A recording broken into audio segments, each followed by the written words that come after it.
पहली नज़र का प्यार, एक प्रेम कहानी। सुशांत 24 साल का दिखने में डिसेंट और स्मार्ट लड़का था। अंकिता को उसने पहली बार एक शॉपिंग मॉल में देखा था। अंकिता देखने में किसी परी जैसी थी। सुशांत को अंकिता को देखते ही पहली नज़र का प्यार हो गया। उस दिन सुशांत अंकिता को देखकर ऐसे मदहोश हुआ कि न उसे अंकिता से मिलने की सूझी, न ही उसने सोचा कि उसका नाम या नंबर पता किया जाए।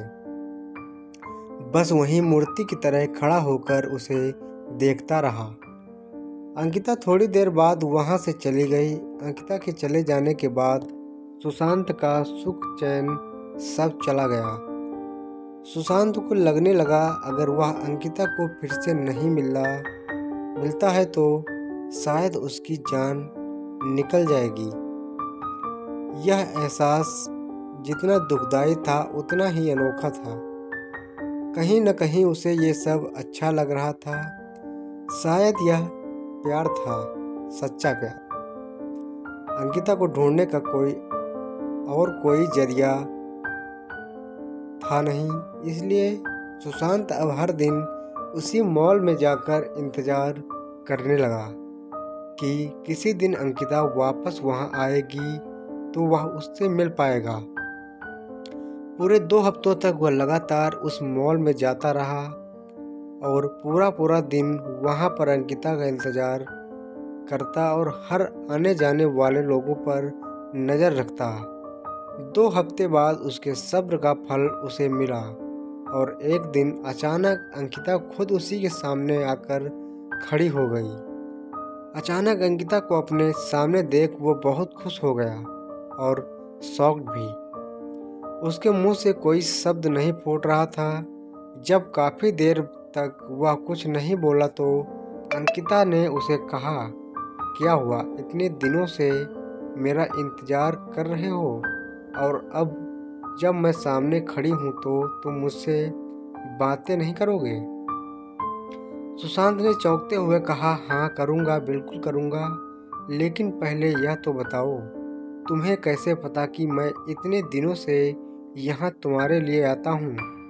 अंकिता ने कहा, मुझे यह सब इसलिए पता है क्योंकि जिस दिन से तुमने मुझे देखा और उसके अगले दिन से तुम यहाँ हर रोज़ मेरी तलाश में आने लगे, उसी दिन से मैंने भी तुम पर जासूसी करनी शुरू कर दी थी।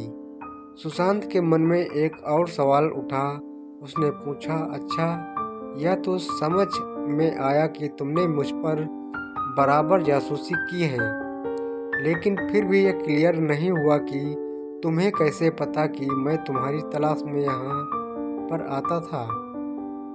और एक सवाल कि जब तुम्हें यह पता चल गया कि मैं तुम्हारे लिए यहाँ आता हूँ, तुम्हें अजीब नहीं लगा या मुझ पर गुस्सा नहीं आया?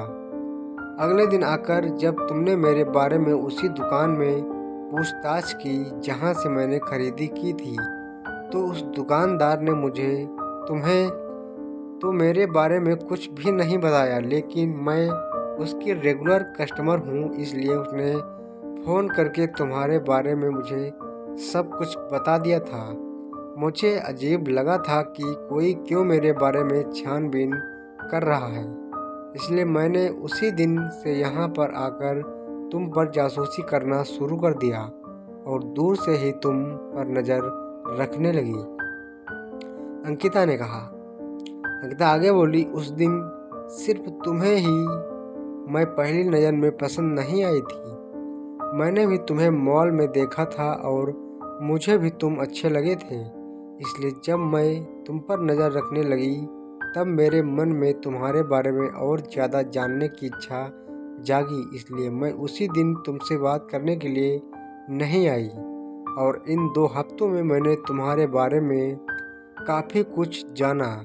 मुझे यह तो पता चल गया था कि तुम मुझे इसलिए खोज रहे हो क्योंकि तुम मुझसे प्यार करने लगे हो, लेकिन मुझे इस बात को कन्फर्म करना था कि कहीं तुम्हारा प्यार सिर्फ शारीरिक आकर्षण तो नहीं है, जो अक्सर इस उम्र में हो जाया करता है। लेकिन जैसे जैसे दिन बीत गए और मैंने देखा कि तुम बिना धीरज कोई और बिना इंटरेस्ट यूज किए उतनी ही शिद्दत से मेरे लिए यहाँ आते थे और मुझे तलाशते रहते थे, तो मुझे यकीन हो गया कि यह महज एक आकर्षण नहीं है, बल्कि तुम सच में मुझसे प्यार करने लगे हो। और इस बात को तब और ज़्यादा मजबूती मिल गई जब मैंने देखा कि मॉल में मुझसे भी ज़्यादा सुंदर लड़कियां तुम्हारे पास से गुजरती थी, लेकिन तुम उनमें सिर्फ मेरा चेहरा देखना चाहते थे। इन 2 हफ्तों में तुम पर नज़रें रखते रखते मेरे दिल में भी तुम्हारे लिए प्यार जाग गया। और मेरा प्यार भी आकर्षण नहीं है, क्योंकि मुझे भी अब बिना तुम्हें देखे चैन नहीं आता है और मैं भी वही चाहती हूँ जो तुम चाहते हो। इसलिए आज मुझसे रहा नहीं गया और मैं तुम्हारे सामने आकर खड़ी हूँ। सुशांत ने अंकिता को अपना नाम बताया और उसका नाम पूछा और उसे प्रपोज किया। अंकिता ने हाँ कहा और दोनों के ही चेहरों पर अपने सपनों के हमसफर से मिलने की खुशी चमक उठी और एक प्यारी सी क्यूट लव स्टोरी का हैप्पी एंडिंग हुआ।